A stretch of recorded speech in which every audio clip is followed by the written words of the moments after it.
Pendant 4 mois, il est entré dans les foyers des Belges et des Français en tant que professeur de théâtre de la Star Academy. Recruté par TF1, Hugues Hamelin a toujours aimé transmettre. La première motivation de tout ce que j'ai fait, ça a toujours été de mettre les autres en avant. Cet enfant de Scarbeck a la scène dans la peau depuis sa plus tendre enfance. J'ai l'impression que c'est comme une sorte de chose naturelle qui va de soi, c'est Hugues qui fait des spectacles. Improvisateur, comédien, animateur radio, prof de théâtre, de multiples casquettes qui l'épanouissent depuis près de 20 ans. Beaucoup des choses que je fais professionnellement là, depuis 10-15 ans, c'est des tas de choses qui étaient un peu dans ma wish list quand j'étais gamin. Pendant une journée, nous avons suivi celui dont la coupe de cheveux a fait réagir la France entière pour découvrir Hugues Hamelin, l'homme qui vit ses rêves. Bon après-midi sur Vivacité, bientôt 14h pour débuter cette nouvelle heure. Rien de tel finalement, comme nous fêtons aujourd'hui la langue française, de commencer avec Matt Pokora.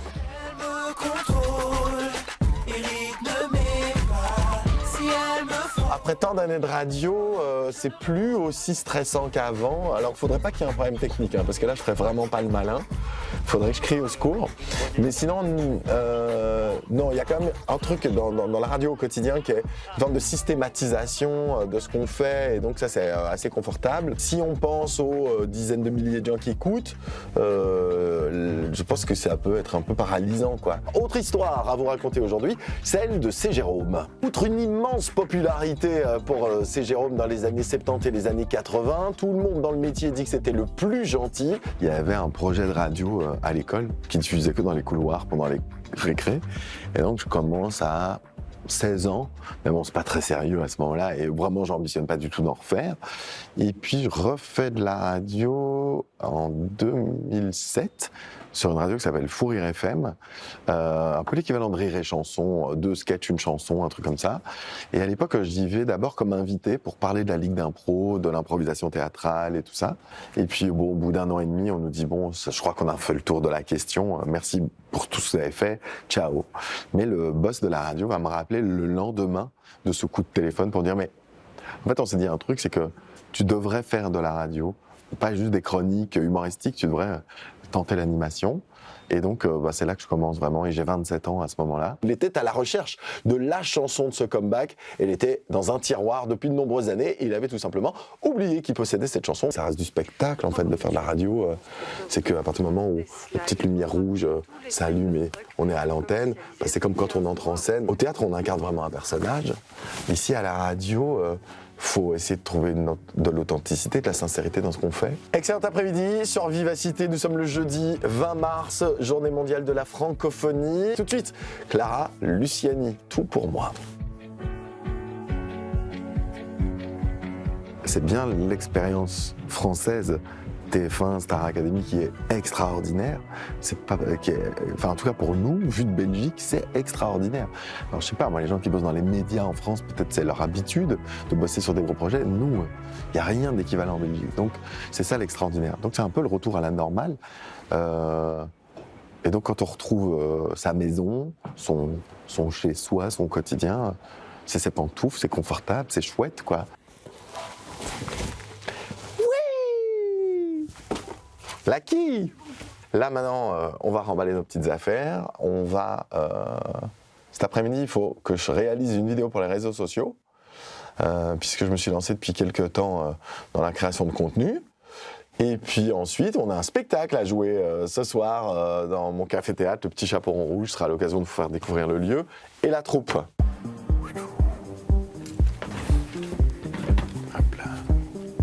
Et j'ai toujours regardé les trucs un peu qui étaient dans la lumière, qui brillaient comme quelque chose d'intéressant, de fascinant. En tout cas, ça m'intriguait. Vers 15-16 ans, comme j'ai la chance d'accompagner mes parents régulièrement au théâtre et que je vois des comédiens à Bruxelles, sur les scènes bruxelloises, je dis oui, ok, c'est un métier, quoi.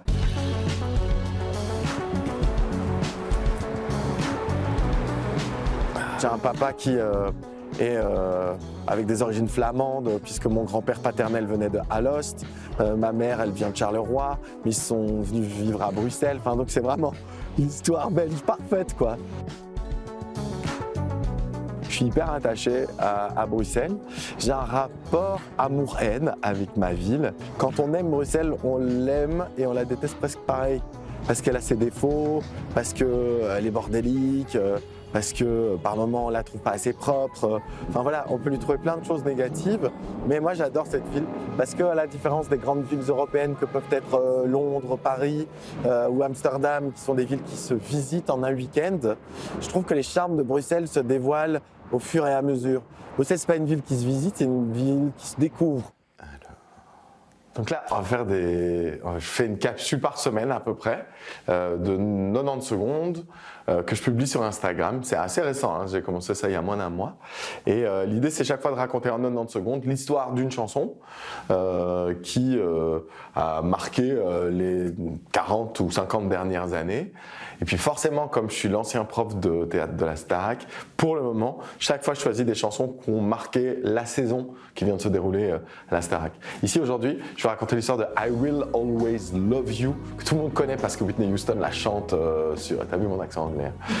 Ça te fait rire, hein? I Will Always Love You, qu'elle chante sur la BO de Bodyguard. Mais c'est une chanson de Dolly Parton à la base, et donc c'est l'occasion de parler de Dolly Parton, à mon avis, à toute une génération qui n'a jamais entendu parler de cette chanteuse country. Bah enfin, qu'est-ce que cette batterie n'est pourtant pas plate? Voilà, pas une énorme différence, hein. On va pas se mentir. Alors je vais vous donner un truc à tous ceux qui veulent se lancer dans le monde génial de l'influence. N'achetez pas des lampes à 25 €, mettez un peu d'argent, parce que ça c'est ce que ma mère appelait un jouet de Saint-Nicolas, hein. Mais bon, ça va faire le job. I Will Always Love You, tout le monde connaît cette chanson grâce au film Bodyguard. Oui, bah c'était pas là que je vais faire ma pause. I Will Always Love You, I Will Always Love You, I Will Always Love You. 3, 4. Aujourd'hui, c'est la performance vocale pour toute chanteuse qui veut démontrer l'étendue de sa voix. Les réseaux sociaux, c'est quelque chose de nouveau à gérer aussi pour vous? Ouais, c'est tout neuf, hein, parce que c'était vraiment pas du tout une question qui se posait avant la Star Academy. Là maintenant, il y a quand même du monde qui sollicite, qui demande des trucs et tout. Donc ouais, c'est pas une obligation, hein, de jouer à ce jeu-là, mais c'est une opportunité. Moi, j'avais envie de tester. En fait, c'est les tout débuts. J'ai aucune obligation, j'ai de compte à rendre à personne à part à moi-même. Pour Porter, c'est un cataclysme. Ça, c'est vraiment, je le savais en l'écrivant. On nous avait beaucoup prévenu, hein, que ça allait être potentiellement une déflagration ou pas. Enfin, voilà, je sais que d'autres profs qui étaient là la saison dernière ont vécu la saison dernière des trucs assez durs. Moi, j'étais relativement épargné en fait dans l'ensemble, je dois dire. Il y avait des commentaires sur mon look et en gros, la question c'était pour ou contre le mulet, quoi. Tu vois, c'est toujours cette bonne vieille histoire. Enfin, je crois que c'est l'avantage aussi d'avoir découvert cette notoriété à 44 ans et pas à 20. Parce que je pense que pour les élèves, c'est beaucoup plus violent, ils sont beaucoup plus jeunes. Ces gamines, parce que c'est des gamines, hein, et Bonnie, elle rentre dans le château, elle a 19 ans. Hein. Ces gamines, elles sont exposées au plus grand nombre, donc elles sont les proies de tous ceux et celles qui ont envie de décharger leur frustration, leur haine, leurs projections les plus folles. Donc ouais, ça c'est un peu de n'importe quoi. On peut avoir une vision depuis Bruxelles, peut-être un peu du showbiz parisien, comme un lieu redoutable. C'est pas du tout ça que j'ai vécu. Moi, j'ai vraiment vécu une aventure ultra humaine où les gens avec qui j'ai travaillé étaient ultra bienveillants. Tout était fait pour nous mettre dans un cocon et faire formidablement bien notre travail. Salut! Salut, ça va? Oui, je crois qu'il y a du monde quand même. Hein. 50 personnes. Ouais, ok. Ouais. Il y a beaucoup de gens qui mangent? Tu sais il y a ça? 4 tables. Ah oui, ça va. Une vingtaine de personnes. Ah oui, quand même. Ah oui, 4 grosses. Enfin, 4 fois ça. Il y a une grosse table, ouais. Ça va. Je joue mon spectacle, un faux air de Hugues Hamelin, un peu partout, devant des salles qui se remplissent beaucoup plus facilement qu'avant. La deuxième chose, c'est que jamais de la vie, j'aurais pu jouer mon spectacle à Paris. Et puis ensuite, mon téléphone sonne pour qu'on me propose des trucs étonnants, des participations à toutes sortes d'événements et tout. Donc, ça ouvre plein d'opportunités. Mais c'est que le début. Moi, je veux pas qu'il y ait une meute de chaises là, tu vois. Je veux un café-théâtre ici. Puis alors, si tu veux mettre de la chaise pure, tu mets de la chaise pure là derrière. Si je refais pas la Starac l'année prochaine... Dans un an, tout ça se sera tassé et je vais couper mon mulet et plus personne ne me reconnaîtra. Donc tout ça, c'est chouette, c'est plaisant, mais c'est un peu du vent, quoi. Da, de, di, do, du, da, de, di, do, du, da, de, di, do, du, tu, da, de, di, do, du, da, de, di, do, du.